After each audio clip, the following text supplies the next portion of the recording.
Sports stadiums aren't just places where people used to watch games. They're accidental zombie-proof compounds with everything you need to outlast the horde. Massive concrete walls the undead can't breach, water collection systems that work when the taps run dry, industrial freezers full of food, and elevated positions where you can see them coming from miles away. Picture this. While everyone else is barricaded in houses with windows the dead can smash, you're living in a concrete fortress with controlled entry points, multiple escape routes, and enough space to grow food while the world rots outside. The infrastructure is already there, the defenses are built in, you just need to know which gates to lock and which systems to turn on. Today, I'm going to walk you through exactly why a sports stadium might be the most underrated survival location on the planet, the water setup, the food storage, the defensive positions, and the one hidden system that could keep you alive when everyone else is gone. Let's start with the basics that make stadiums uniquely suited for survival scenarios. These structures weren't designed with apocalypse survival in mind, but the engineering requirements for hosting 50,000 to 100,000 people have created some incredible advantages that most survival experts completely overlook. First, consider the sheer defensive capability. Modern stadiums are built like fortresses, and that's not an accident. They need to control crowd flow, prevent unauthorized access, and handle security threats. The result? Massive concrete and steel structures with limited entry points, high walls, and sight lines that would make any military strategist jealous. Those iron gates that keep people out during the off-season, they work both ways. Once you're inside and have secured the perimeter, you've got a defensible position that would be nearly impossible for small groups to breach. The multi-level design gives you incredible strategic advantages. You can live on the upper levels while using lower levels for storage, workshops, and agriculture. The concourse areas provide protected walkways between different sections, and the luxury boxes offer ready-made living quarters with existing plumbing and electrical infrastructure. You're not just finding shelter, you're inheriting a small city's worth of infrastructure. But here's where it gets really interesting. Stadiums are designed to be completely self-contained during events. They have their own power systems, water management, waste handling, and food service capabilities. Even if the city's infrastructure fails, many of these systems can operate independently or be modified to work off-grid.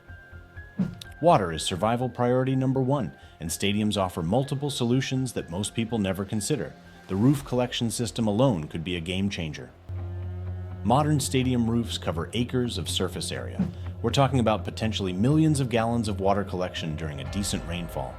The existing drainage systems can be modified to channel this water into storage containers instead of storm drains. Those massive concession areas come equipped with industrial-grade plumbing, including large sinks, ice machines, and beverage systems.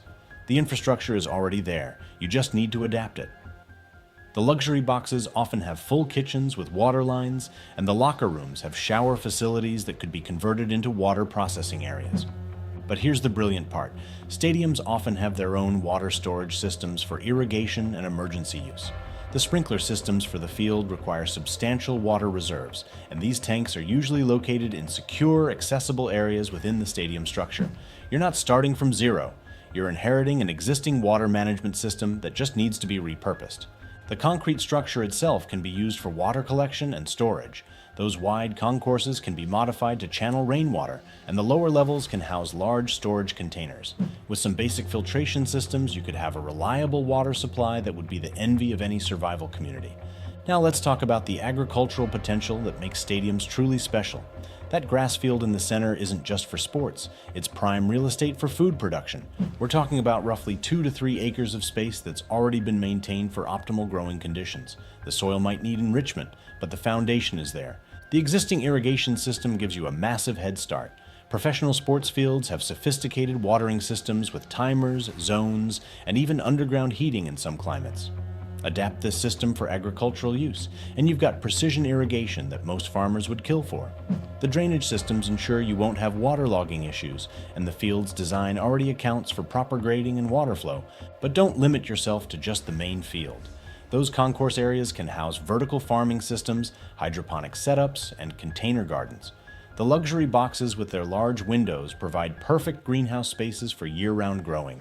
You could have multiple growing zones optimized for different crops and growing methods. The existing food service infrastructure is another goldmine. Industrial kitchens, walk-in freezers, food storage areas, and preparation spaces are already built and equipped. These facilities are designed to feed thousands of people efficiently, which means they're perfectly scaled for a survival community. The loading docks and service areas provide secure access for bringing in supplies and equipment without exposing your main living areas. The multi-level design of stadiums creates opportunities for sophisticated living arrangements that you simply can't get in most survival scenarios. The luxury boxes are essentially ready-made apartments with climate control, bathrooms, and often kitchen facilities. The press boxes provide elevated observation posts with excellent sightlines for security.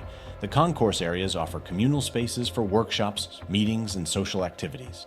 Those concrete walls that seem so cold and industrial, they're actually incredible insulators that maintain stable temperatures year-round. The stadium's design naturally creates microclimates.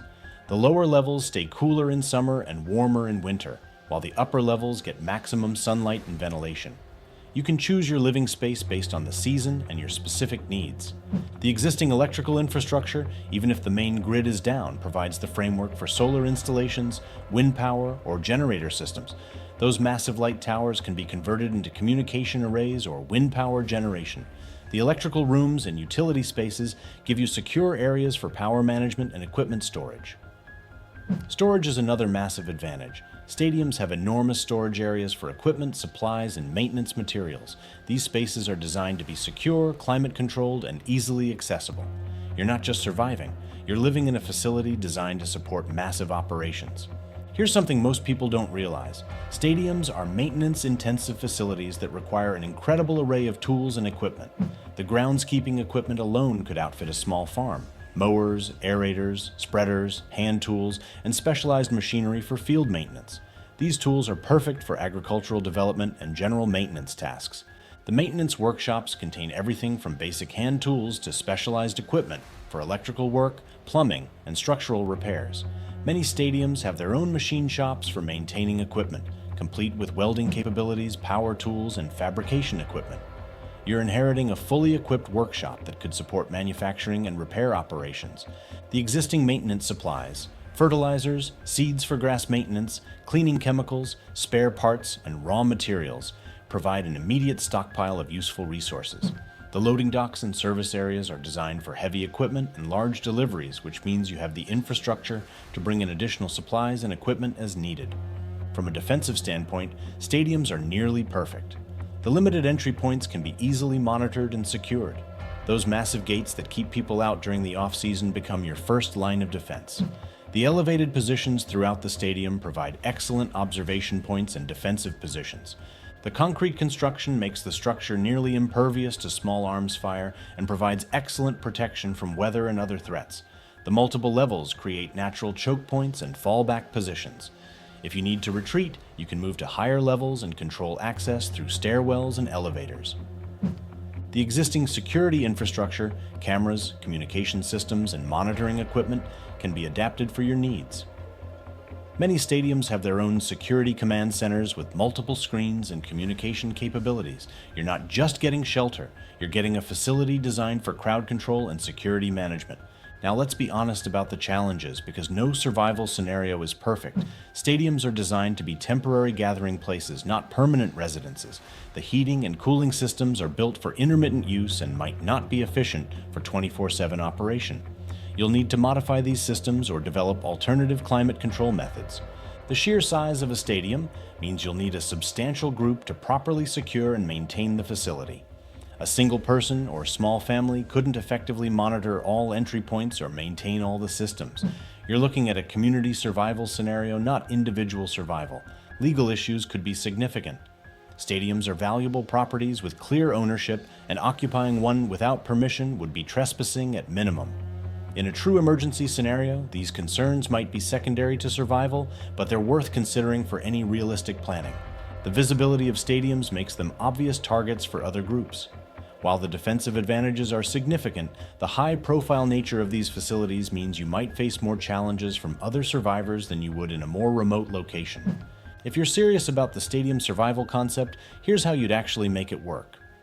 Start with a thorough reconnaissance of your target stadium. Map out all entry points, utility systems, storage areas, and potential living spaces. Identify the most defensible areas and plan your initial setup around those zones. Secure the perimeter first. Those iron gates and limited entry points work in your favor, but you need to ensure they're properly locked down and monitored. Set up observation posts in the upper levels and establish communication between different areas of the facility. Focus on the essentials: water, food, shelter, and security. Get the water collection and storage systems operational first. Everything else depends on having a reliable water supply. Set up your initial living areas in the most defensible and comfortable spaces, probably the luxury boxes or press areas. Develop the agricultural areas systematically. Start with container gardening and small plots while you work on soil improvement for the main field. The existing irrigation system gives you a huge advantage, but you'll need to modify it for agricultural use rather than grass maintenance. Establish workshops and manufacturing capabilities using the existing maintenance areas. The tools and equipment already on site provide a foundation, but you'll want to expand these capabilities for long-term sustainability. The real power of the stadium survival concept becomes apparent when you think long-term. This isn't just about riding out a temporary crisis. It's about building a sustainable community in an urban environment. The stadium becomes the foundation for a new kind of settlement that combines the advantages of urban infrastructure with agricultural self-sufficiency. The multiple levels allow for specialization and growth. You could have residential areas, workshops, agricultural zones, and community spaces all within the same structure. The existing infrastructure supports expansion and modification as your community grows and develops. The central location of most stadiums provides access to urban resources while offering security and self-sufficiency. You're not completely isolated from the outside world, but you're not dependent on it either. This balance could be crucial for long-term survival and eventual rebuilding. Here's the thing that survival experts don't want to admit.